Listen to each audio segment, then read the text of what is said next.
Released in 2016, Doom is a first-person action sci-fi horror game developed by id Software and published by Bethesda Softworks.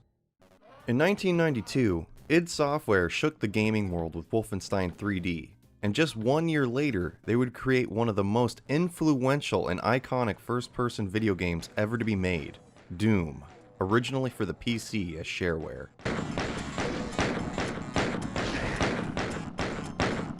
Following in its predecessor's footsteps, the Doom franchise is no stranger to controversy in the media, being one of the first video games commercially released with an M rating due to its over-the-top violence, gore, and satanic imagery. Any link between their massacre and their use of these violent video games? Violent video games. Even going so far to have David Grossman, the founder of the Killology Research Group, deem it as a mass murder simulator. Colonel Grossman believes violent video games have a pernicious effect. They're not only conditioning kids to enjoy killing, he says, it's helping make them into pint-sized lethal weapons. The FBI says in the average engagement, the average officer hits with less than 1 bullet in 5. In the Amadou Diallo shootings, 4 elite NYPD officers at point-blank range fired 41 shots and hit 19 times. That's the norm. Michael Carneal, who's never fired a pistol before in his life, fires 8 shots. How many hits does he get?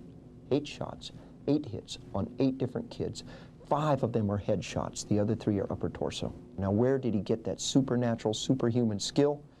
From the video games. He had played and played and played and fired countless thousands of rounds.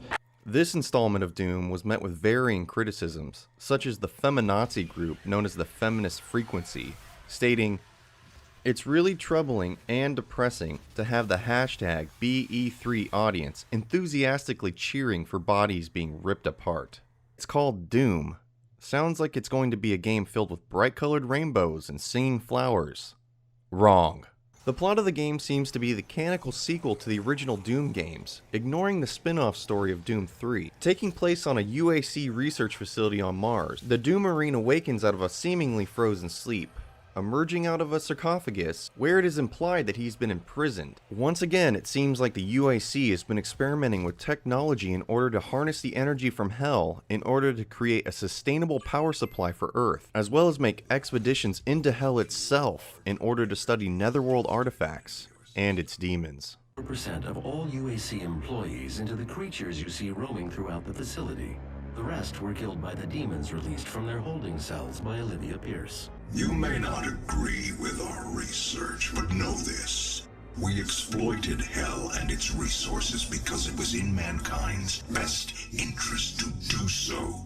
What you now see in this facility is the cost of progress. You find yourself in the middle of another demonic invasion from the Hell portal onto Mars, and it's divulged to you that the head researcher of the UAC, turned cult leader, plans to unleash the demonic army into our world, and now it's your solemn mission to put a stop to this once and for all. Not a too convoluted plot for a Doom game. It seems that the UAC is incapable from keeping crazed scientists from trying to take over the world. True. My sisters and brothers, be thankful. You will be the first. You will have a seat alongside them, just as I will, in what will become the new world that they create for us. Starting now.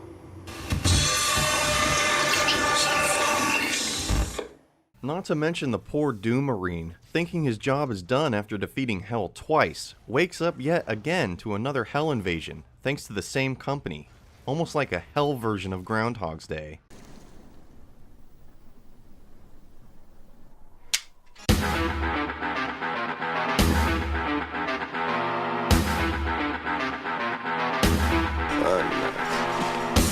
The gameplay mechanics are solid, and they need to be. This game moves at such a fast pace right out of the gate. If there were any problems with the controls upon release, this could have been a horrible game. And while this game moves at such an insane rate of motion, especially in the second half of the game, it feels like a very fluent and welcome pace.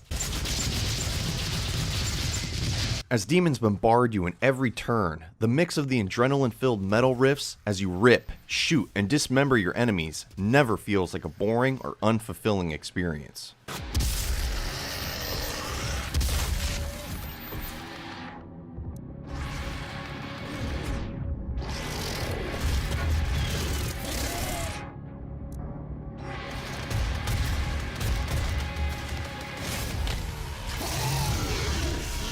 The new glory kill mechanics give you so many options to kill demons, ranging from any extremity you set your eyes on, also using the environment around you to help make each kill feel fresh. This is such a great mechanic added to the gameplay, and while it's not a huge part of the game, it's definitely one of the most memorable.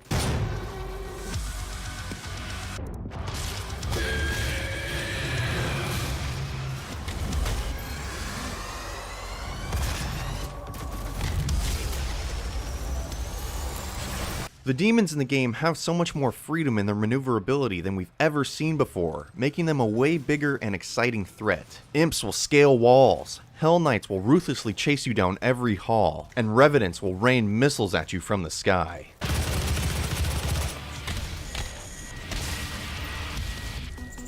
Holding true to the style of the original games, there are a ton of hidden collectibles, secret rooms, and alternate paths for the player to take. The fan services in the game are immense, from having classic demons in the game that have not been seen since Doom 1 and 2, to having secret Easter egg levels allowing the player to explore and play classic levels from the original installments.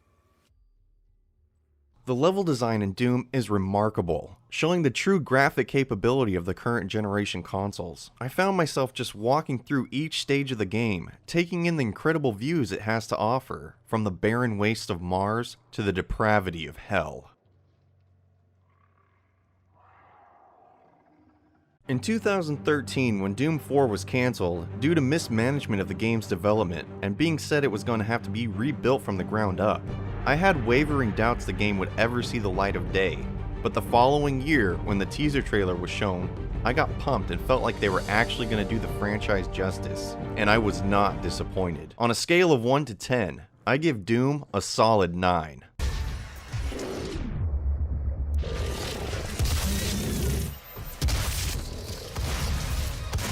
This game bleeds the true essence of what we the fans of Doom have come to expect from a long-awaited sequel.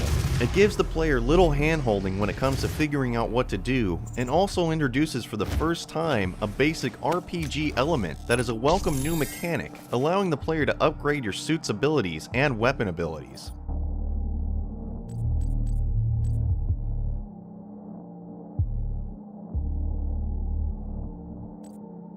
The rune challenges throughout the game are a fun break from all the chaos of the main campaign, and allows the player to test their abilities in order to gain more power. And the best part of this is, you have full player freedom to do these challenges or to ignore them completely.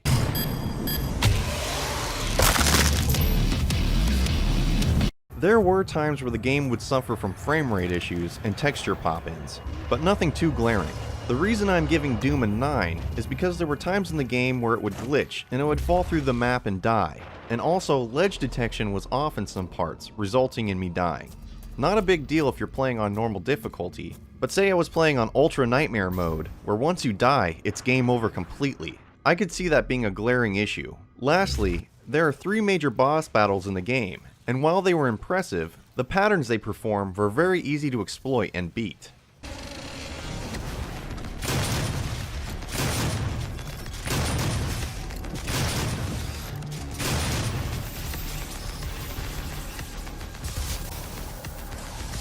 Overall, this is a great game and a must own. Playing the game to completion took me around 10 to 12 hours while searching for as many collectibles as possible. It has high replayability, and I'm looking forward to really pushing my luck in Ultra Nightmare mode. If you enjoyed this video, be sure to hit the like button and subscribe, and I'll see you on the next game review. And be sure to check back in for a Doom movie review, as well as a full-blown Doom franchise discussion video, going all the way back to the original Doom, up to the current Doom game. And yes, it'll be full of spoilers. Thanks for watching the video, and have a great night.